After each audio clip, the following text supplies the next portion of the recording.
Hey everybody, this is Thomas Lynch from Dream2Inspire, your public speaking coach. Today I'm giving you 4 things to consider about your vocal variety.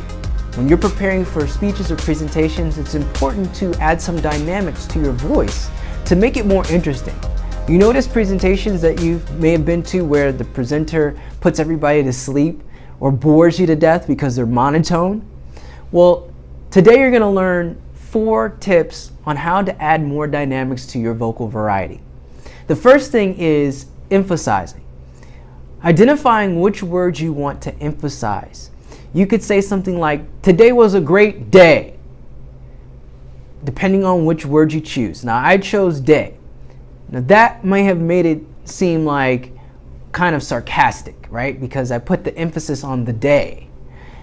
Or you would say, "Today was a good day." Today seems kind of energetic and kind of positive, happy, if you will. So it really makes a difference which words you use throughout your presentation or your speech to emphasize. The second tip is the rate. How fast are you speaking? Are you speaking really fast? Or are you speaking really slow? It's good to have a nice little balance. You want to think of it as like a nice little smooth, calm wave, a flow in your speaking style, where you're not speaking too fast and you're not speaking too slow. You want to find that happy medium. But if you want to strategically place different rates of speech in your presentation or speech, it is a great tool to practice saying different sentences. So you could go online and look up anything to repeat. You could say, "Today I am really happy." You could say that at normal pace, like I did. You could say, "Today I'm really happy," really fast. Or, "Today I'm really happy." So the rate of which you speak, it can vary. It doesn't have to be one way or the other.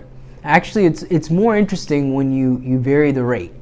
So when you have a combination of emphasizing certain words and variances of rate, it adds some more dynamics to what you're saying, makes it more interesting. So the next tip is to consider your pitch. Now, the pitch in your voice really determines how high or how low you speak. Now, this comes in handy actually when you are telling stories and you have a character in your story and you're trying to illustrate that character's voice through dialogue. When you do that, you can take that opportunity to change the pitch of your voice to give that character life. Now, I'll discuss more on storytelling later, but for the sake of this video, the rate, pitch, and the emphasizing of words in combination can be a very, very powerful tool to help you entertain your audience. So the last tip for vocal variety is volume. Volume, volume, volume. Now you have to consider the volume of your voice. When you are on a microphone, you don't necessarily have to worry as much because the audience will be able to hear you. You just don't want to be too loud. You don't want to be yelling in the microphone. You don't want to do that. You also don't want to put it here so it's right up against you, and you're breathing into it and it's really annoying and it just disrupts the sound, right?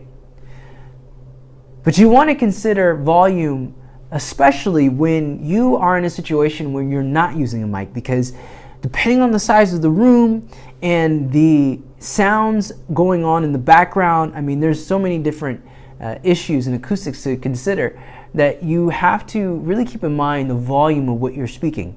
I've seen a lot of times with speakers where they'll speak in a large room and there'll be something like the fan or air conditioner going and they don't speak loud enough for people to hear them. But they don't know because either they're so caught up into what they're saying or they're just not aware of it.